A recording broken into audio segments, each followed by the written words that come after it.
Hey, what's up, everybody? This is Ben from the PB and Gainz podcast, and this is episode 9. In this week's podcast, we chat with George Bryant, a New York Times best-selling author of the books The Paleo Kitchen, Caveman Feast, the guy that is behind the Civilized Caveman cooking blog, a former Marine, and a dude that has a message that is going to change your life. I'm not understating that. If you are a human being, somebody who eats food, or somebody who's just trying to improve your life, then I guarantee you this podcast is for you.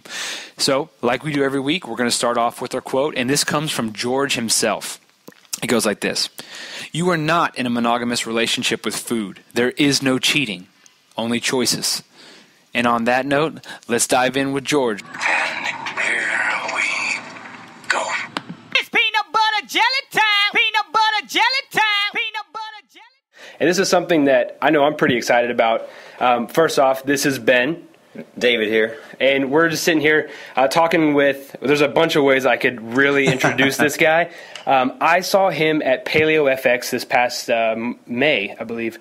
And it pretty much changed how I view food and how I relate to it. And he's a New York Times bestselling author. He is a Marine. He is a food blogger. He is a big person in the paleo space. So that's our way of looking at you. But George, I kind of want you to take this and run with it and say who you are. So George Bryant, tell us more about you. Yeah, I'd love to. So thank you for having me. I love actually coming on and sharing and talking. And thank you for coming to my talk at Paleo FX. You remember how scheduled out people were there. It was kind of a busy, hectic scene. So I love changing my bio and intro every single time I do this. I just introduced myself on Periscope 5 minutes ago, but I'll go with what feels right now. So my name is George Bryant. I was an active duty Marine for 12 years. I did 3 combat tours. I was bulimic for 12 years, overcame bulimia, lost 100 pounds, almost lost both my legs, spent 18 months in a wheelchair. I've decided that when I found out I had celiac disease in Afghanistan in 2010 that I was going to change my life. I taught myself how to cook, became a food blogger. When the Marine Corps medically separated me after 12 years, it was time to go full on, head on, and make it my life. So now I'm a professional husband as of 3 weeks ago, bonus dad, pitbull lover, and just all around awesome guy, I like to say, that will talk about anything and everything from mindset to food to fitness. I'm here to be authentic and transparent everywhere in my life to hopefully inspire and empower other people to take life head on and lead the best life possible. Well, that's a pretty interesting introduction. I love how the fact that you change your introduction every time someone asks you to give it. That's pretty unique.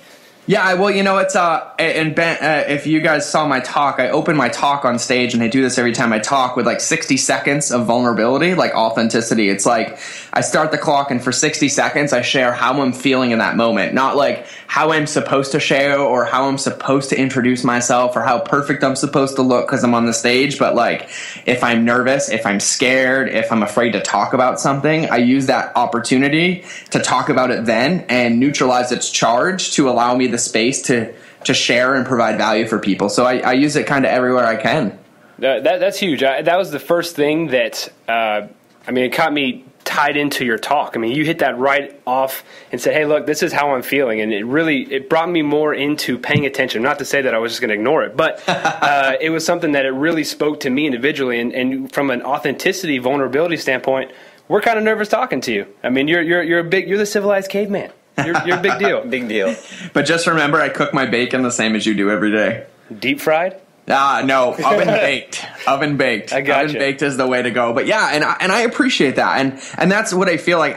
One of my favorite things actually when you email me about coming on the podcast, and it's not something I get a lot of. A lot of people that interview me are in the female space. It's a very big topic in the female space to talk about body image, body dysmorphia, bulimia, even authenticity and vulnerability. And I love when I get the opportunity to connect with, like, my business partner is Abel James from Fat Burning Man, and one of my best friends is Sean Stevenson from the Model Health Show. And so, like, when we get on and we have the masculine energy kind of blowing up, I cry, I'm happy, I'm sad, I'm nervous, I'm transparent, it tends to ripple out a lot further because it resonates with a lot of people, both male and female. So I love the opportunity when it's presented. And I am not a big deal. I am just a dude that got lucky talking about bacon, and I'm using it to help people. Like that's literally where, like, I wrote a book. It's great. I'm a food blogger. Great. But at the end of the day, I tell people all the time is that my goal every day is to at least touch one person's life and have them live a better life than before they met me or found me. And so that's our mission every day. And as long as we're doing that, then we're completely happy with what we're doing. Yeah, and I think that's what we're going to get out of today's podcast. I definitely think that what you're going to say is going to resonate in many ways with our audience. And said, once again, we thank you for being on. And so you mentioned about being the guy that cooks bacon. Where did Hugs and Bacon come from? Yeah, that's an awesome question. Hugs and Bacon was kind of born out of the same place my website name was born out of, which was dumb luck and me just thinking creatively. So, but my business name started, my business, guys, by the way, my food blog started as a Facebook page. And when I went paleo, I was like, I need to hold myself accountable because I was still struggling with bulimia. You know, I was an active duty Marine struggling with bulimia. I was a paleo food blogger struggling with bulimia. So it started with using it as a tool to hold myself accountable on a Facebook page, posting recipes every day. And then that morphed into Civilized Caveman Cooking Creations. And then everybody started knowing me for bacon. Like, it was this whole thing. Like, I jumped on the social trigger and I got known for bacon. I became associated with bacon. And it was fun and it was great. And then I realized it was very shallow and superficial. And as much as it's funny, I love it. I love using the humor. My get-go from the beginning has always been to use paleo or use food or any recipes I can as a gateway drug for people to be the best versions of themselves. So whether you find me with a dessert recipe or a barbecue recipe or a bacon recipe, that's great. But once you're in, I want to take you one step deeper. I want to provide more value in your life. I want you to take your life on and make bold declarations and really create dramatic results in your life. And just using bacon wasn't accomplishing that. And I was getting interviewed on a podcast, and it was with That Paleo Show in Australia. They're amazing people. And back and forth, we were going, and we kind of all came up with the name Hugs and Bacon. And we're like, is that a thing? And this was live on the podcast. And they're like, oh, that's not a thing. And while I was sitting there, I actually bought it on GoDaddy. Like, in the middle of the conversation, I told them, I'm like, I'm going to use it. And they're like, we totally support you and we love you. And that was like 2 years ago. And now it's funny because evolution, from an evolution perspective, it's kind of evolved into every interview I do, every time I talk to people, I'm like, I genuinely believe that we can cause world peace using nothing but hugs and bacon. It's like the two universal languages of like awesomeness, love, authenticity, openness, and if you love bacon, we can be friends. So I've just kind of come up with every creative way I can use it since then. So I link to hugsandbacon.com. I tell everybody to use the hashtag. Every time I do giveaways, every time they do something nice for someone else, if they pay it forward, I tell them to Hugs and Bacon it. Like, I genuinely feel like we can definitely affect critical mass and hit the tipping point if we do it enough. And even if people are just like, what's Hugs and Bacon? They'll wonder, they'll smile. Like, you can't even not smile when you say Hugs and Bacon. Like, it's just something that intrigues your mind. So I don't know where it's going to go. You know, I have it. I have the domain. I have all the stuff. You can't see my my mic flag for my podcast, but I have Hugs and Bacon hashtagged all over it on top of my microphone. And I don't know what it's going to go, but right now for me, it represents like a positive mindset and coming together with two things that people associate with happiness and positivity, and using that to inspire and empower people to make better decisions and eat more bacon and hug more people. Yeah, we do feel that Hugs and Bacon can speak to the masses. I mean, who doesn't understand those two things? Totally.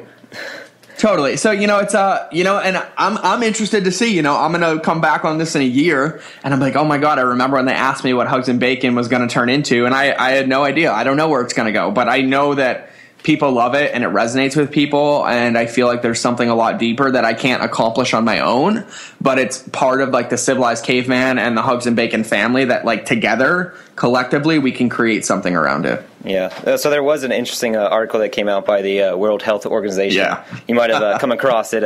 Anyone ask you about that, and what do you think about that? Yeah, I got, I just so you know, I have not read the article. I don't need to, because when those things come out, I get emailed about 150 times. Everybody's sharing their opinion, asking me for my rebuttal, just like Rob Wolf.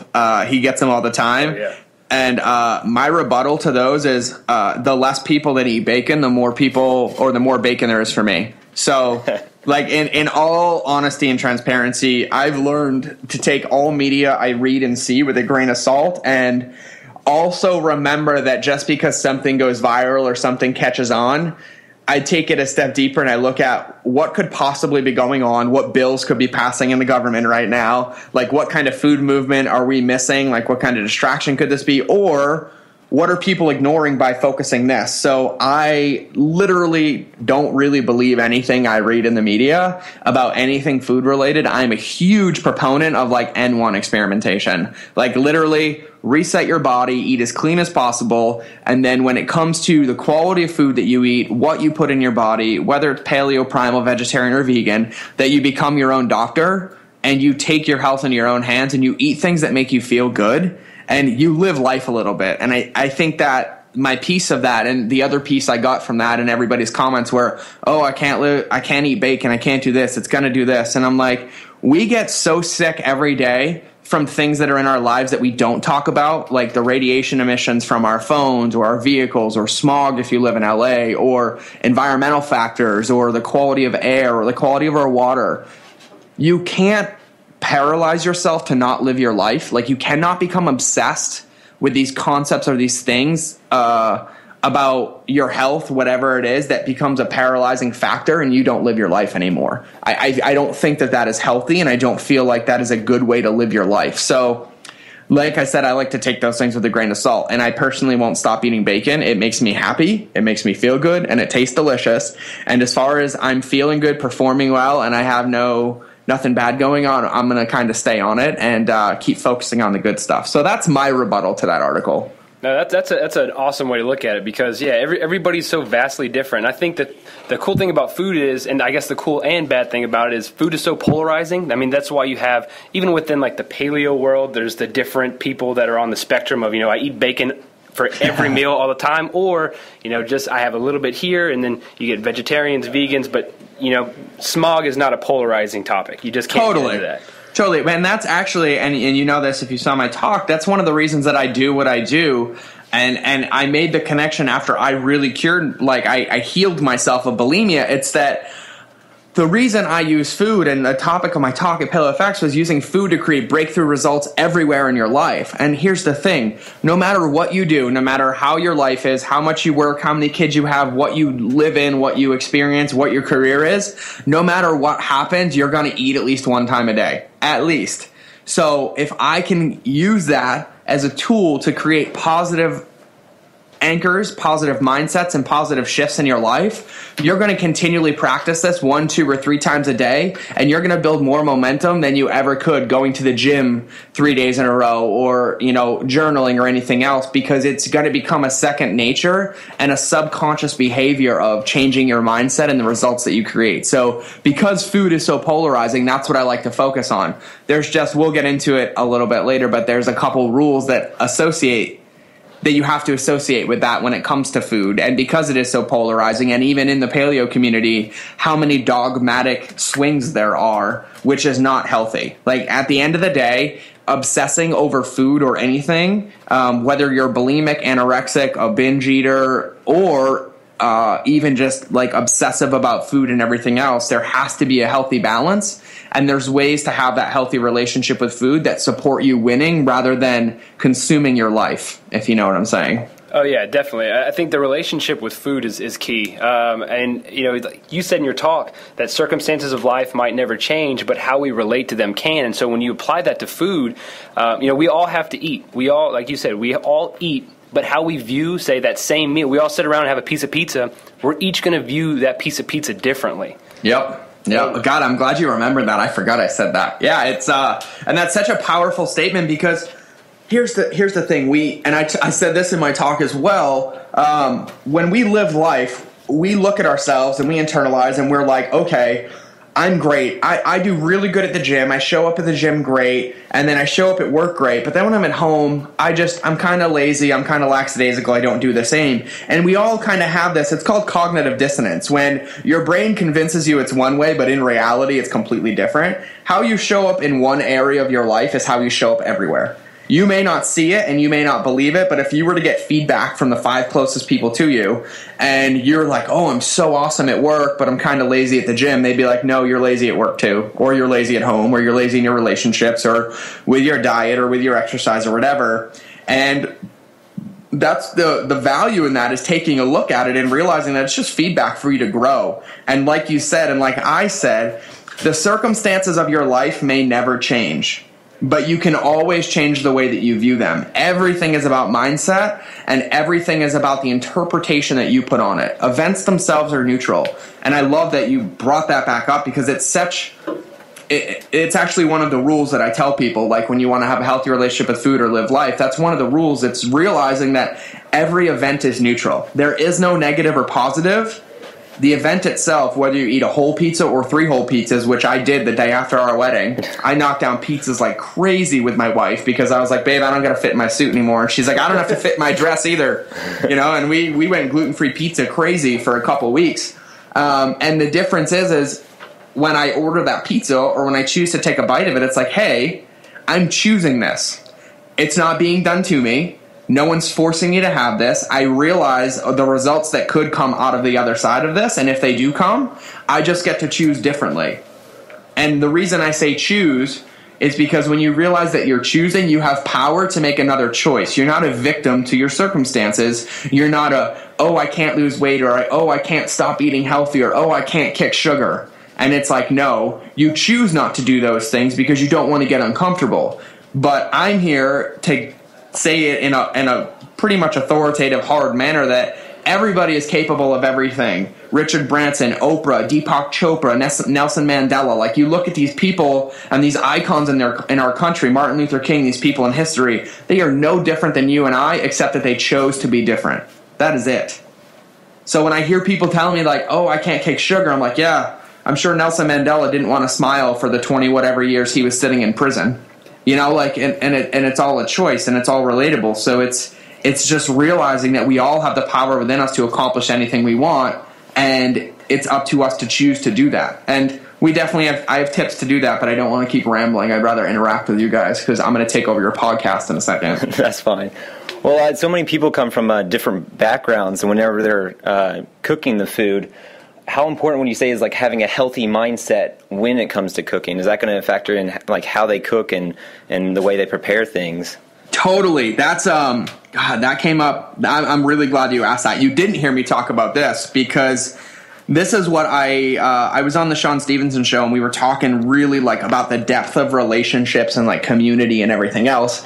And a lot of us, like millennials, like I'm 30, I think I'm 32, like I'm 32, but growing up as a kid, when I was a kid, I had a very unhealthy relationship with my parents and food in general. I never had a family meal with my family in my entire life. And so everything was fend for yourself, fast food. And then now where I see it going is we're all so consumed and wrapped up into constantly being connected, like social media, internet, work, doing emails in the car, doing everything else, eating on our commute, that we've literally disconnected ourselves from the importance of food. And my goal is to get people regrounded in that, because here's the truth. And I said this to someone the other day, and it scared them. And I was like, okay, you want to come over to my house for dinner? They're like, yeah. And I'm like, awesome. And I'm like, that's great. And I'm like, do you care what I cooked? They're like, no. And I'm like, you realize that you come over my house, I'm preparing your entire food from the get-go to when you eat it. I'm sourcing it. I'm preparing it. I literally have the ability to give or take life with your food. And you blindly are just trusting me without even questioning it, thinking about it, or anything else. And I'm like, it may be something we're really desensitized to. And obviously I would never sabotage anybody. I would never poison anybody's food.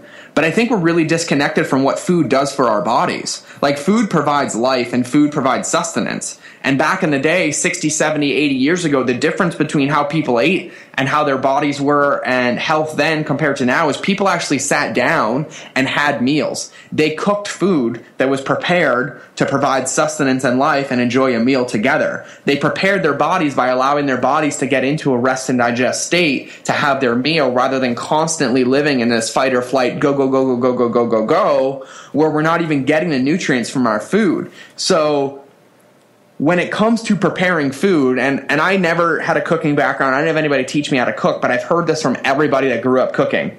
They're like, our grandmothers always told us, our parents always told us, if you cook in a bad mood, your food's going to taste like crap. That's a good one.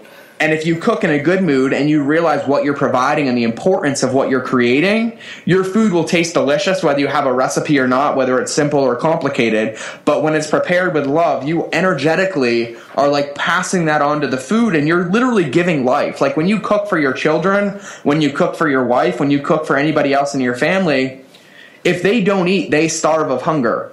If you feed them, you're providing life. That's a really big responsibility.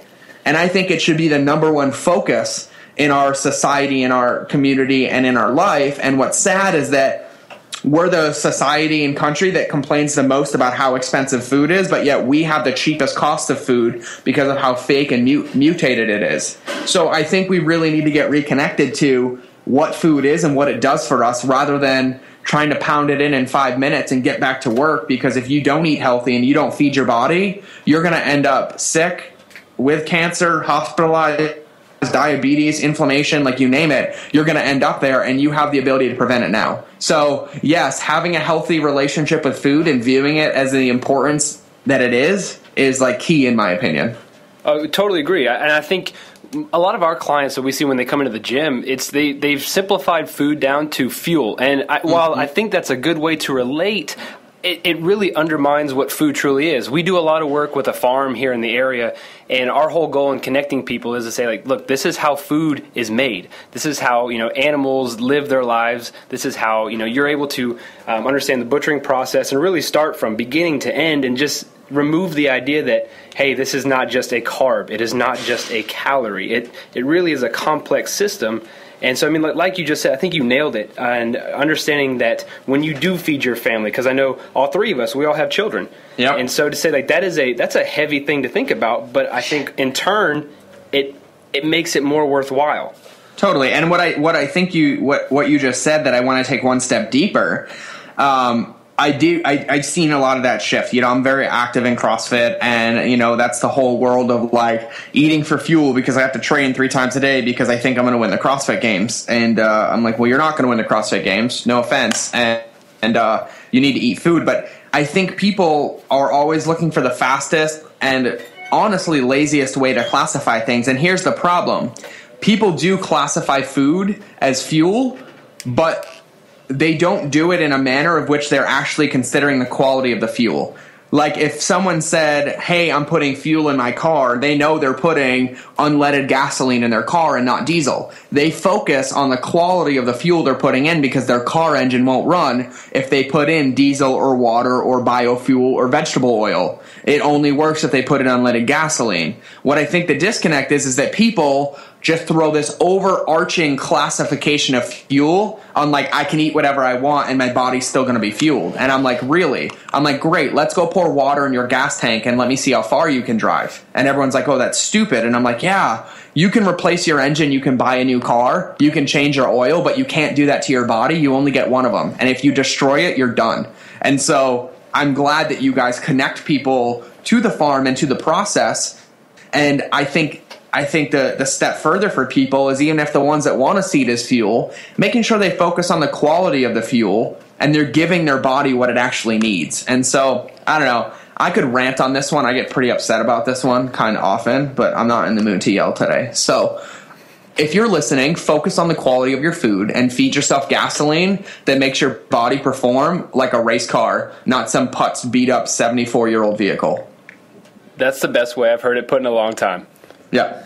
And I think if you want to even boil it down, since we're just going to keep digging deeper into this, because we're really passionate about that same aspect, I think you can use this as a segue into authenticity, because I think we're so shrouded, like you mentioned, in everybody else's business, connectivity, seeing what's going on, and we've lost sight of our true selves, understanding even the most basic premise of how to eat food. We've lost all sense of authenticity. And I know you have done an incredible job of regaining that and empowering people with it. And that's something I would really love to talk about now. Is like, totally. What sprung you on that step from authenticity and being vulnerable? Yeah, Yeah, that's a great question, and I think it's one of the most important. So, in all transparency, I'm going to tell you exactly what it stemmed from. So, I've been married now for, I don't know, what's today, the 29th? 30th. I've been married for 20 days. Happy 20-day anniversary to my beautiful wife. Congratulations, by the way. Thank you. So I'm going to give a little backstory, and then I'm going to tell people what helped me stumble upon it. So I was an active duty Marine for 12 years, multiple combat deployments. I gained 100 pounds, lost 100 pounds. I was a bouncer at one point. I had a really, really big chip on my shoulder and Napoleon complex. Like, I lived my life in insecurity. My entire mission in life until I met my wife was to prove to everybody that I was good enough, because my story as a childhood, my paradigm, my view of the world is that I was never good enough. And so I lived my life literally trying to win at everything, which meant other people had to lose, which meant other people had to feel less about themselves, which meant other people could never be as good as me. My wife couldn't have been an equal. She would have been subpar. My children wouldn't have felt good enough. Like, I lived my life like this. And what really, really sparked it is my wife and I, when we were dating, we broke up twice. And I was, is your guys' podcast censored or explicit or clean? It's explicit. You're fine. Okay, great. I was a fucking asshole to my wife for the first year of our relationship. I cheated in the beginning, and I lied almost every day. I was almost a pathological liar. And I refused to take a look at my life. I refused to take into account anybody else's feelings, anybody else's views of the world, anybody else's perspective. It was my way, and I was selfish, and I wanted it to be my way, and I wasn't willing to get uncomfortable to have anybody else be happy or win at life. And this went on for a year, and my life had been lived like this, but it wasn't until I had someone stand up to me and take me on and say, I'm not going to accept that. Get out of my life. Like, I'm not going to accept that. You can't treat me like that. You can't talk to me like that. And it was the same way as a blogger. I was literally an egotistical blogger. I was like, look, I have the most fans. Look, I make the most money. Look, I do this. I do this. And my goal in life has always been to help people. My underlying cause in life is I've always wanted to help people and give them what I didn't have. The problem is that I was afraid to take my life on. I was living a lie, and I was in denial. And once my wife literally kicked me in the pants and broke up with me, and I felt like my life was ending, and I realized that I was struggling with a lot of things that I still hadn't talked about. I was sexually abused as a child. I had a lot of I have an addictive personality. I was addicted to painkillers after my surgeries. Like, I struggled with everything on top of my bulimia and everything else. And Lindsay literally fought and fought and fought for me and said she always saw the best of me and saw my soul. And I started doing personal development work. And during some of the work and meeting with people, the feedback I got is that I left a trail of dead bodies wherever I went. And it really, really landed for me. It landed for me in the sense of I spent my life trying to fight for something bigger, defend our country, get people into combat and get them home. And PTSD is something I struggle with quite often right now. Like, I actively am in treatment for my post-traumatic stress disorder.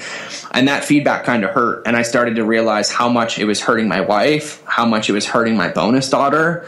And I was not happy and proud of the example that I was creating. And I didn't want my daughter to end up being with someone or thinking it was okay to have someone treat her like I was showing up in the world. So in all authenticity, that's the first time I've ever said that on a podcast about how deep and everything that happened. And I literally decided that I get to be different, and I get to spend the rest of my life proving to my wife how special she is and making sure that everybody feels better about themselves than when they encounter me for the first time. That everybody feels empowered, everybody feels inspired, everybody feels on top of the world, and that I leave everybody better than when I found them. So wow, I'm sweating now. That was great. Thank you for being authentic. Yeah, thank you. Yeah, and so it's work. Like, it's work.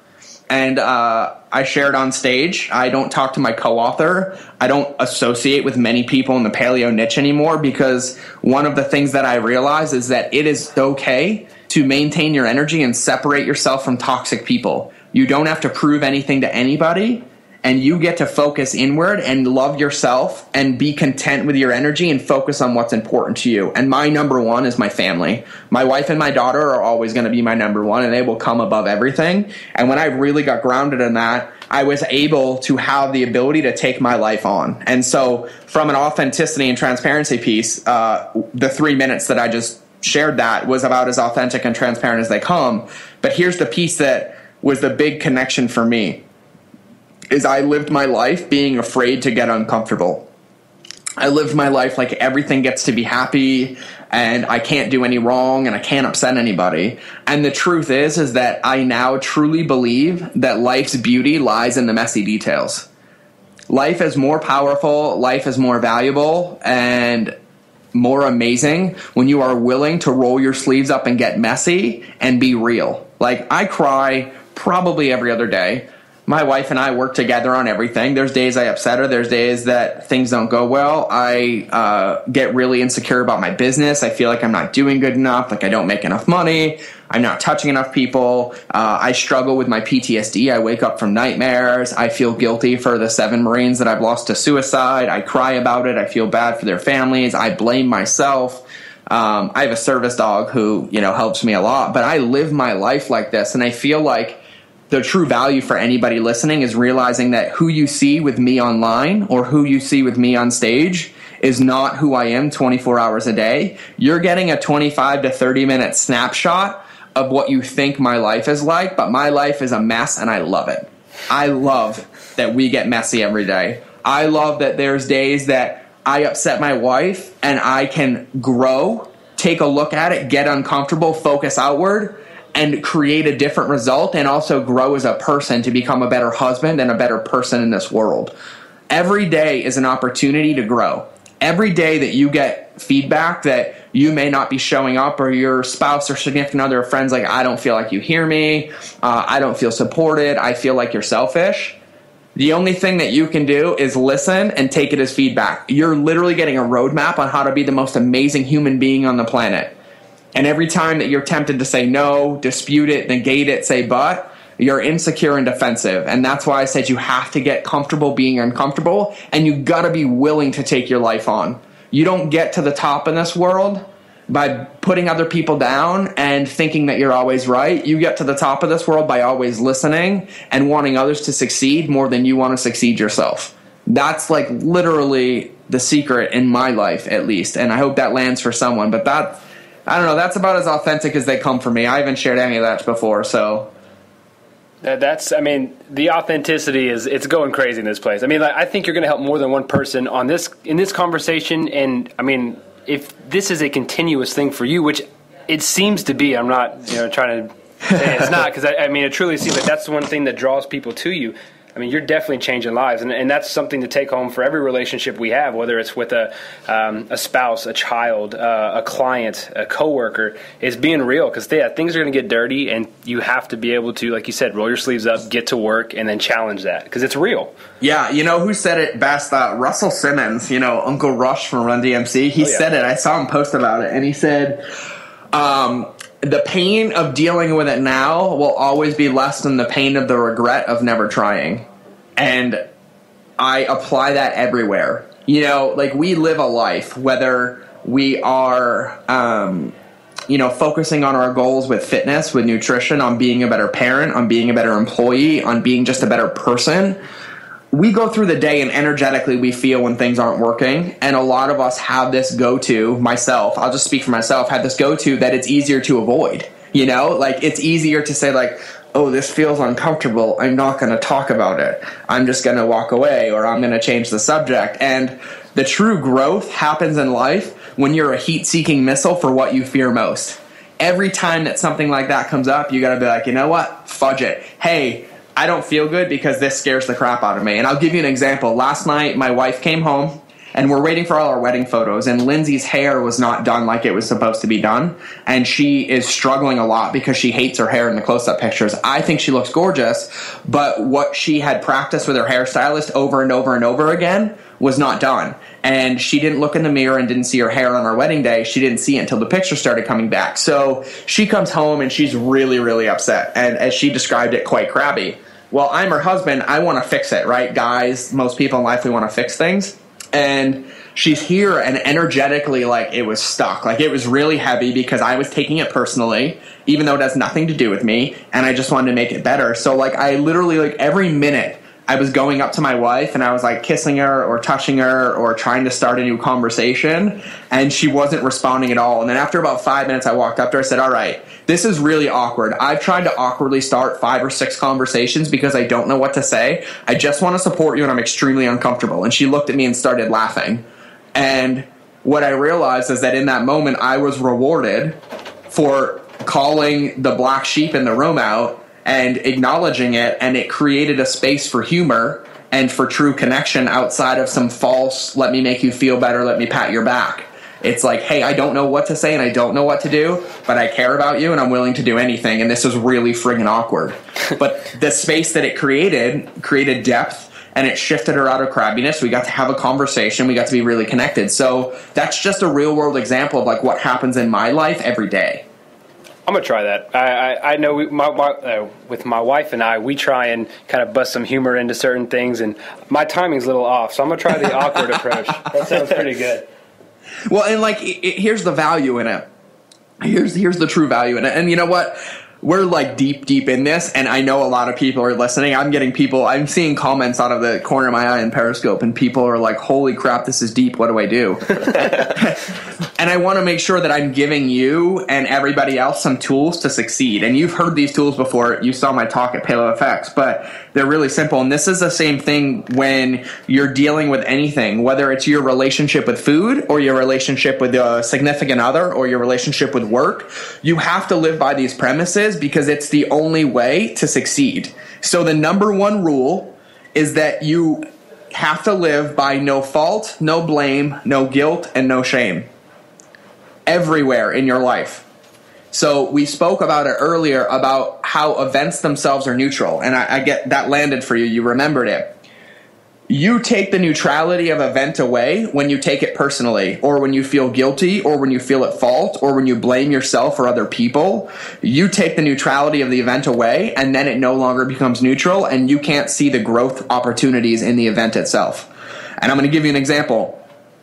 My wife walking in the door, really upset about her hair. My go-to was she's not proud to be my wife. She is not excited about our wedding pictures, which means she's not going to show it off. So that means she really must not love me as much as I think. She didn't say any of that shit.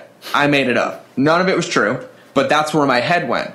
But if I looked at the situation of, hey, she just doesn't like her hair, let me support her and agree with her or acknowledge her or whatever, and just let her not like her hair, I would have seen it as she just doesn't like her hair, but it has nothing to do with me. And I would have been in the space to be open and connected and just support what she was going through. Let her experience without trying to fix or change her. So living with the no fault, no blame, no guilt, no shame, it takes practice. It's an everyday thing. It's like a muscle. I tell everybody compassion is like a muscle. You have to practice it for it to grow, or else it becomes atrophied. It's the same thing with your life. You have to practice these things every single day to create different results. But that's the beauty in it, is that every day you're presented with a new opportunity. There's never failure. There's never I'm done. There's never I can't make it better. There is always an opportunity to make it better with resiliency. So live by the rules of no fault, no blame, no guilt, no shame. And when you don't take things personally, you can see the growth opportunities. I see now that yesterday I had the opportunity in the first instant when she came through the door to have her feel supported and safe to share, rather than defensive and wondering how it was hurting my feelings. So that's the growth for me. So step number 2 is to set small, manageable, smart goals. I'm going to say that again. Small, manageable, smart goals. In life, I hear way too often people setting themselves up to fail. And I know you guys hear this in your gym. Oh, yeah. I know you hear it. I want to lose 100 pounds, or I'm going to be at the CrossFit Games next year, or I'm going to run a marathon, but I've never gotten off the couch, or I'm going to lose 25 pounds in 2 weeks. We hear it all the time. Your subconscious is setting yourself up to fail, so you get to be right that you're not good enough. You have to fight your own brain and your own subconscious to create different results in your lives. You have to be willing to get uncomfortable and do the work and realize that your brain is going to be wrong 99% of the time. That's the difference between me and Oprah, or Richard Branson and Oprah, or Richard Branson and me. They do it better than I do, but I'll be on that level, I promise, and we'll make it even better. But you have to live a life of setting small goals. So I call them SMART goals. They're smart, they're measurable, they're actionable, they're results-based, and they're time-oriented. So I'm just going to give you a real-world example. If you want to lose 20 pounds, I don't want you to tell me that you want to lose 20 pounds. I want you to tell me that you want to lose 2 pounds a week and exactly what steps you're going to take to lose those 2 pounds a week, and I don't want to hear anything else. And all I want you to focus on is losing those 2 pounds a week. So let's say you're going to cut out 1 soda a day and sleep 9 hours a night. That's all I want you to focus on, and every single day you get to look at it. When you get ready to go to bed, you take out your phone or a piece of paper, you're like, hey, my goal today was to drink 1 less soda and sleep for 8 hours tonight. And you get to do, this is really simple. And this is going to sound like, like quantum physics to most of you. You get to look back on your day and you be like, did I do it? No. Okay. Most people will go to, look, I'm not good enough. Look, I can't do this. Look, I can't succeed. That's where you don't get to be most people anymore. You get to look at it and you get to make a list and you get to write down what worked. And then you get to write down what didn't work. And then you get to write down what you can add right now that will create a different result tomorrow. I'm going to say that again, and you guys better be writing this down too, because I write it down. We're on it. Yes. You look at your goals every single day, and you look at what worked, what didn't work, and what you get to bring to the table tomorrow that will create a different result. And then guess what? You get to recommit. You get to commit to that thing that will create a different result tomorrow and do it again. And the next day you might succeed, or the next day you might not. And then you get to look at it again, and then you get to look at it again. And you get to live your life in inquiry as to how you can always be better and go one step further from a neutral place.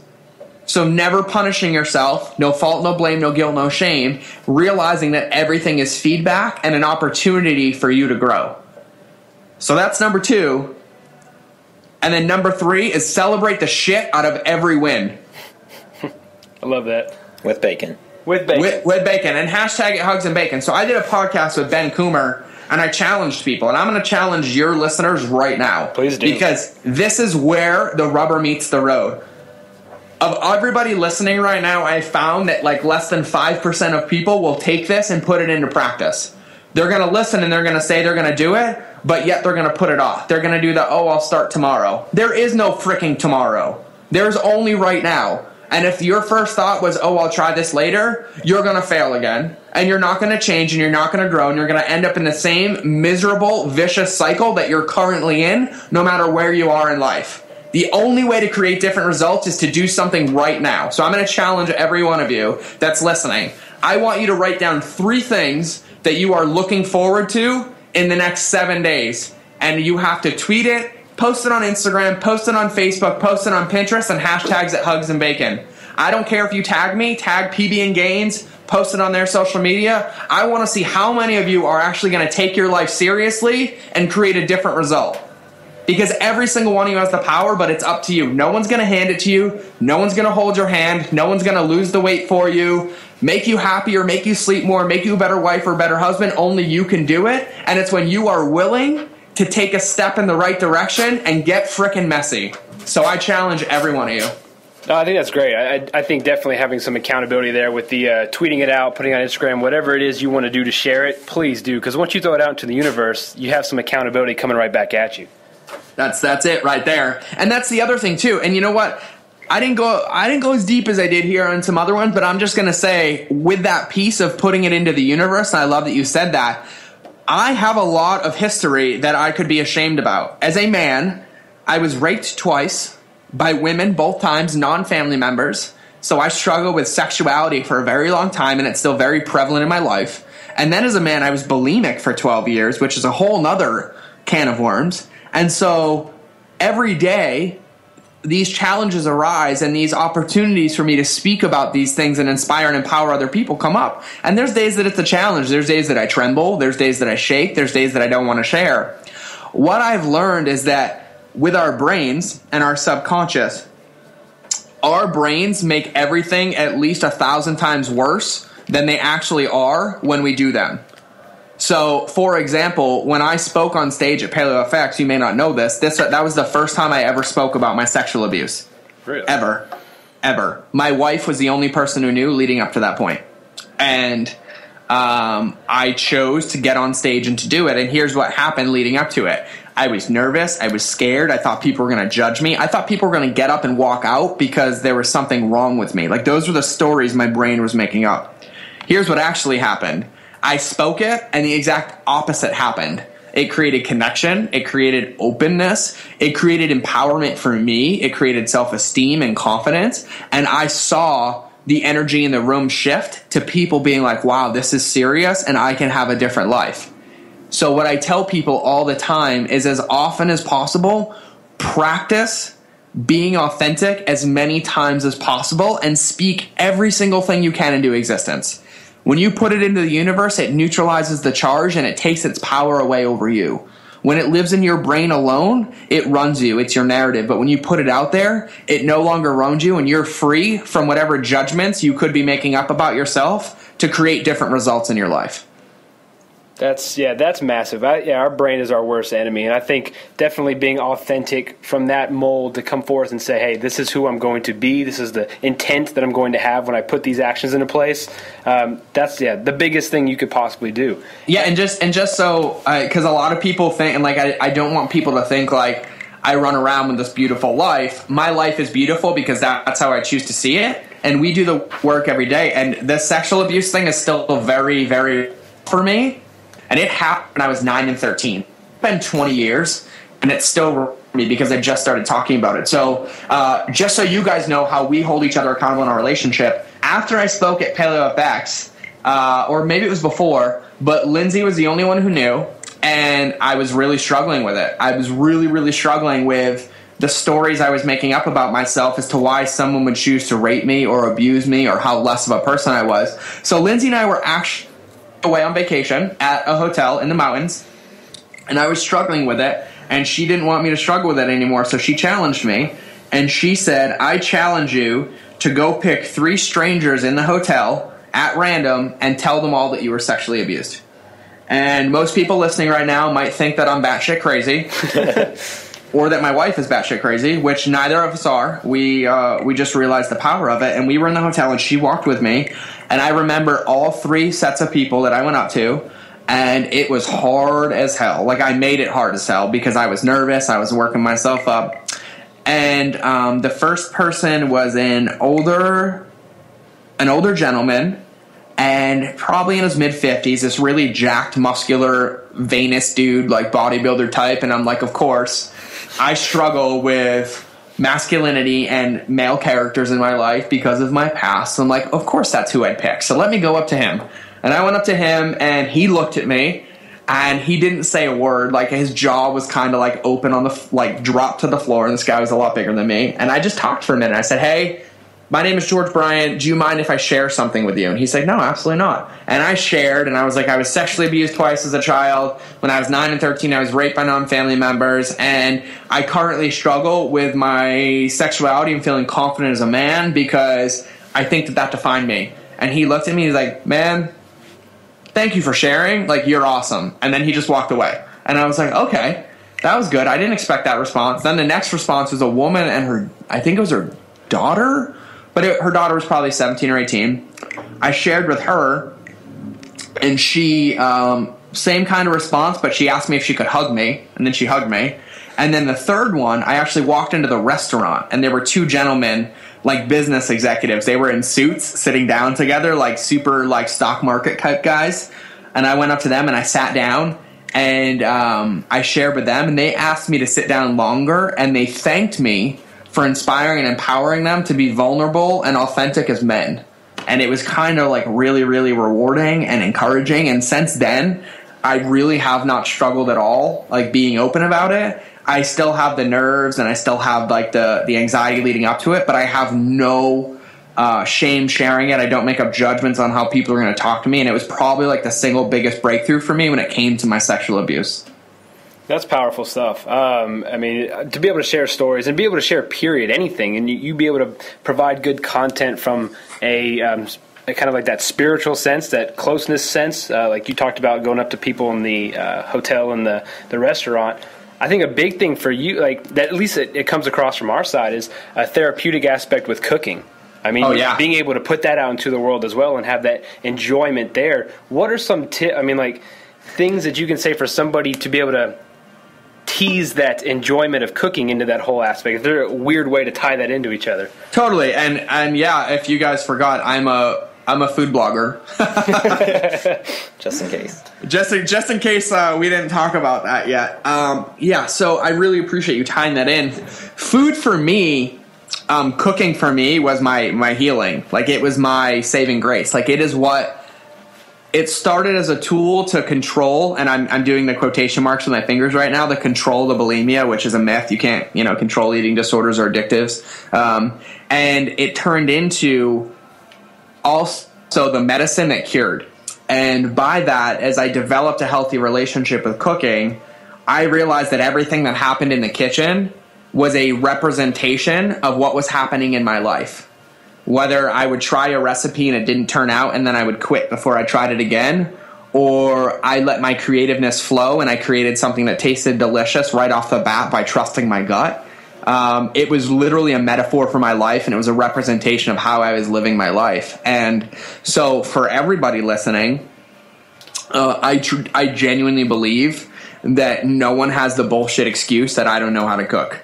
Because 4 years ago, when I was in the middle of Afghanistan pulling a trigger for a living, I had never cooked either, and now I have a New York Times bestselling cookbook. So you can go stay at a Holiday Inn Express and learn how to cook, or you could just cook on your own.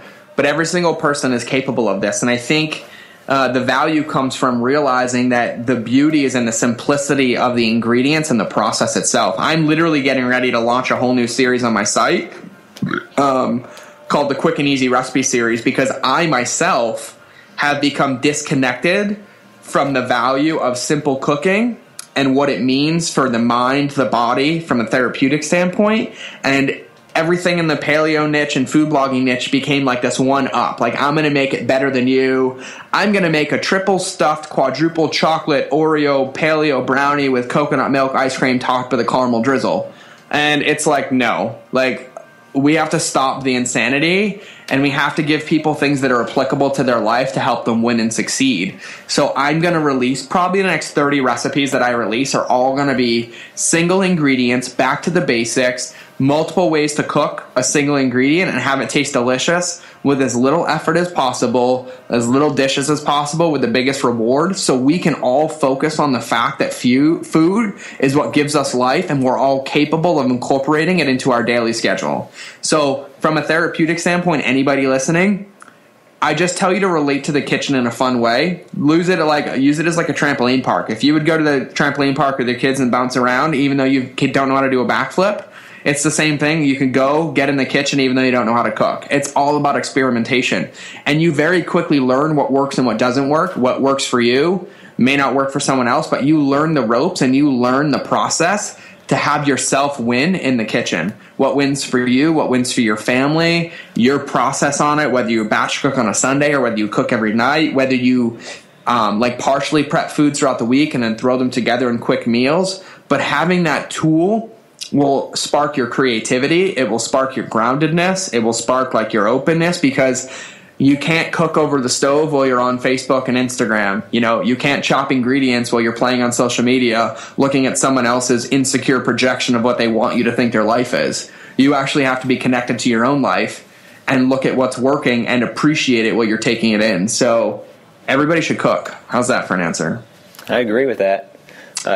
Some of our clients, actually most of our clients, one of their biggest complaints is always time, and they really struggle with that. What are 3 tips you think you could give out that would help people in the kitchen? So 3 tips for time, and I want to self-plug a little bit. My meal plans will help a lot. I don't know if you guys offer those, but I started using my meal plans now all my meal plans are done and they're batch cooked. So you can pick a day of the week and you can either do half a week or a full week, but everything's designed that you make double of every recipe and you freeze them all. And the only way that you prep your dinner is by pulling it out of the freezer. That is it. And then you warm it up. So if you're interested, I don't know, are you guys going to be mad if I plug my meal plans? Not at all. No, please do. No, if you guys are interested, it's called Real Food Caveman. Real Food Caveman links to my meal plans. But what I love about them is someone with, like, from my stature, a time thing is a big thing for me because I will bury myself in my laptop and work for, like, 2 nights ago, I worked till 4 a.m. and I went to bed and got up at 6 and started working again. And my wife's like, babe, you need to sleep, like, stop. And I'm in the middle of, like, I'm excited because I'm getting ready to provide a lot of recipes for people and change lives and provide value, but I got to take care of myself. So the meal plans are designed with time in mind, and every single one of them is customizable. So you get a menu, you can drag and drop, change the menu, you can save it as a custom menu, you can change ingredients and serving sizes, and it will automatically calculate. You get prep instructions, freezer instructions, pre-printed labels to put on the bags and your meals in the freezer. Everything is done for you, and all you literally have to do is shop for the ingredients and follow the steps, and you will prep every single meal without having to know how to do anything. So you're welcome. But my 3 tips for time, number 1 is be real about it and realize that you have enough time. Living in a scarcity mindset will bring more scarcity.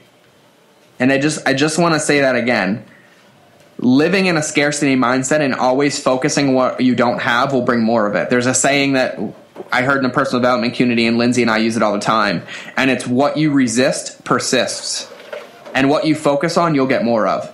So if you're currently running around and living a life of, I don't have enough time, you're going to get more of life not having enough time.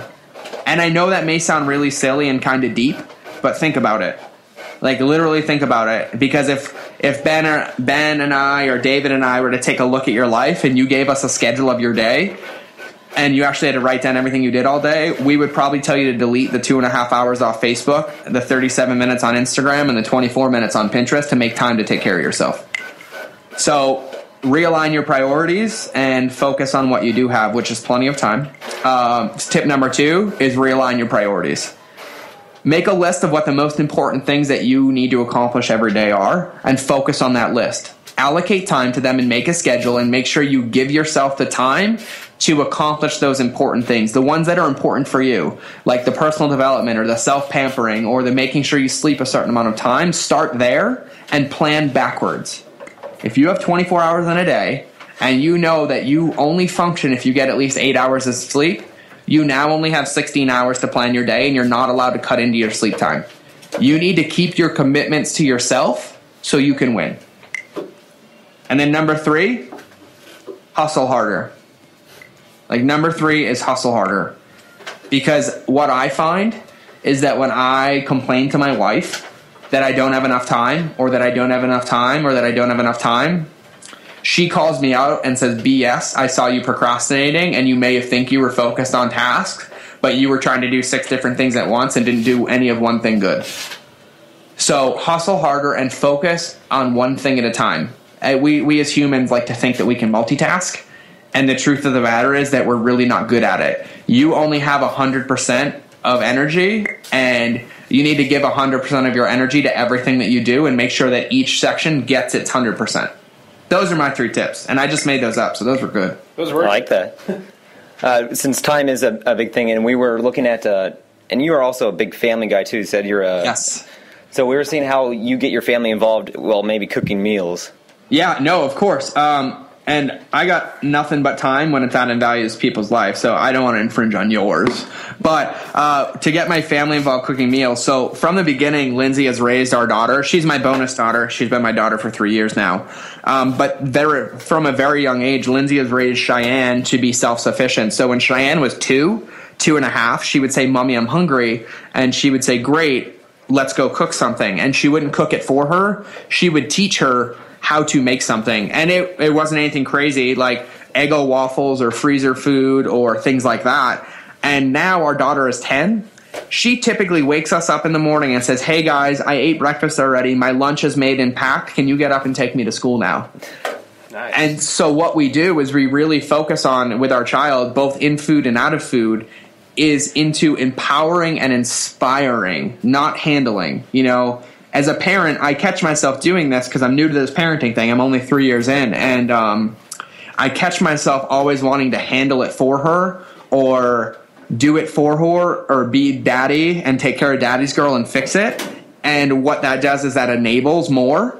And so what we do is we have a conversation and we say, what can you do to accomplish that goal? How can you learn how to cook this? Let me show you how to cook it once and you can do it more. And we've kind of applied it everywhere in her life. And she is just the most amazing human being. And we're going to raise all of our children like that, to the point of where we're teaching them how to fish rather than catching the fish for them. You know, that whole saying. Oh, yeah.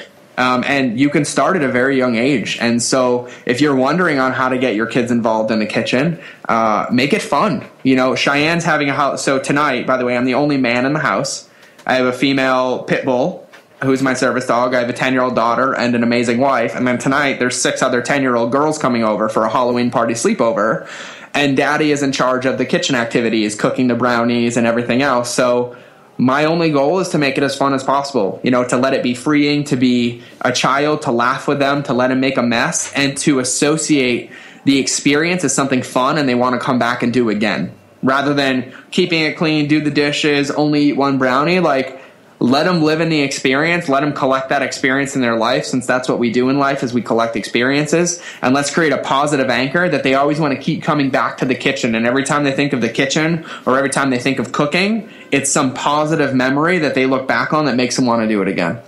That's awesome. Yeah, embrace the child within. Totally. We're all big kids. Like, that's the best part about being an entrepreneur. I'm sitting here in my pajamas and I don't think I'm going to shower today. That's the best part. That's the dream. That is the dream. And my wife doesn't like it. Sometimes she forces me to get in the shower, though. It happens. That's the point of being married. I try to cuddle and she's like, get away from me. We've all been there. It's all right. I think that's the best tip. So I don't know. I love kids. I love the spirit of children. And I think we, as adults, can learn how to authentically live our lives from children that are about 8 years and younger. The ones that literally, my favorite example, and this ties into our whole talk, and I know you want to cut me off and we can end this. Blah, blah, blah, blah. You're fine. But my favorite example is when you like go to a playground and there's a ton of 3 or 4 year olds. Literally, a 4-year-old can run up to another one, push them on the ground, they'll start crying, and then literally a minute later they hug and they're like, we're best friends again. Like, that is the most valuable lesson I think you can learn from children. We teach children how to hold grudges and how to live a miserable life. Innately, they know how to love and be open and vulnerable and move past situations. They genuinely know how to forgive and live. And I think we can learn so much from children in our lives, and letting go and energetically really being in the moment and giving outward and focusing outward. And then when a situation happens, literally address it, go through your experience, and then let it go and move on. That's huge. I know David and myself, we both have young kids, so it's pretty awesome to kind of watch them grow and see how they view the world. So definitely, I agree with you wholeheartedly on that one. Totally. And I mean, all of us would love, I mean, we may never all get along. We may have our bad days, but we'd love to put on some sumo suits and body slam each other, get over it, and then be friends at the end of it. Like, it's just how we should live. We did that at the gym. It's a genius idea. We wanted to do it at the wedding, but we couldn't get them in time for the wedding. Nice. There's always time for sumo suits. Oh, always time for sumo suits. We may do it on like a vow renewal or like an anniversary. We'll have a big party with sumo suits. There you go. No, that's awesome. We want to end today with, we talked about a lot of really awesome stuff, and we end it with our one daily gain, or weekly gain, I should say. What is the one thing you want our listeners to get from this conversation today? Yeah, I thought a lot about that when I saw you email it to me, and typically I get put on the spot, and I'm better at that. But if there's anything that I shared today or that you can really take forward in your life, it's to live by the 4 rules of no fault, no blame, no guilt, and no shame. And it's really simple. Every single human being on this planet is perfect, whole, and complete as they are. There's nothing wrong with you. You are not flawed. You don't need to be turned in for a better model. Like, you are perfect and complete as you are, and you are never defined by your behaviors of the past, only by the choices you make in the future. So if you live by those 4 rules, no fault, no blame, no guilt, no shame, you can love yourself and you can focus outward and really be a shining light in this world. And we do have one more question for you, George, that we didn't actually prepare you for. Now, this podcast will be released in November for us, so it's going to be in for Movember for mustache. Oh. So if you had a choice, so I'll give you a few ideas, but you can choose any person that you had that gives you an idea for mustache. But Hulk Hogan, Ron Burgundy, Charlie Chaplin, Burt Reynolds, Raleigh Fingers, or Yosemite Sam? I would have to. This is the 80s kid me coming out. I would have to go with Hulk Hogan. Because that guy was plastered on my wall. I had his championship belts as a kid. Has to be Hulk Hogan. Good choice. Most epic handlebar mustache ever. It's pretty yeah, it's one of those things you gotta live up to with those. Those are incredible. It's almost like fake because it hasn't changed, in 40 years or whatever. But yeah, it's pretty insane. Sewed onto his face. Yes, I think it is. I mean, he had enough money at one point before he was broke. But yeah, I would go with Hulk Hogan. And then Yosemite Sam would be second, because that was an awesome cartoon. It was. How can our listeners find you? Website, Periscope, all of it. Yeah, the easiest way to find me is Civilized Caveman. So civilizedcaveman.com is the easiest place to find me. I don't link to my Periscope on there yet, but I'll be adding that when I get off the podcast because I just realized I don't do that. But yeah, my home base is civilizedcaveman.com. There's over 350 recipes on there, all the meal plans on there that are downloadable are free, and then the new ones are paid. But I will continually provide everything I can for free for life to make the most valuable life possible for you. So follow me on civilizedcaveman.com. My Periscope is Cooking Caveman because Civilized Caveman is one character too long for Twitter and Periscope. Yeah. Pain in the ass. But yeah, and that's the best place. We'll go live. I know you guys follow me on Periscope, and a ton of your listeners are commenting on my Periscope right now, telling me where to find you. But I know where to find you since you're interviewing me. But right. Yeah, no, I genuinely, guys, this was great, and I appreciate it, and I appreciate you giving me the space to share and kind of get authentic, and being the first podcast where I literally got to be authentic about everything. So no, we definitely appreciate it. I mean, the vulnerability is huge. I think it's one of those things that not many people talk about, and so that's one of the main reasons why we wanted to have you on today to share. And so we can't thank you enough for going into those places with us today. Yeah, it really means a lot. I tell you, that's where growth happens. It clicked for me a couple months ago. I said that I was in another interview, and I said the beauty of life is in the messy details, and that's where everything happens. If you look at your life, the biggest opportunities of growth, achievement, goal pushing always happen right on the other side of you thinking it's not possible.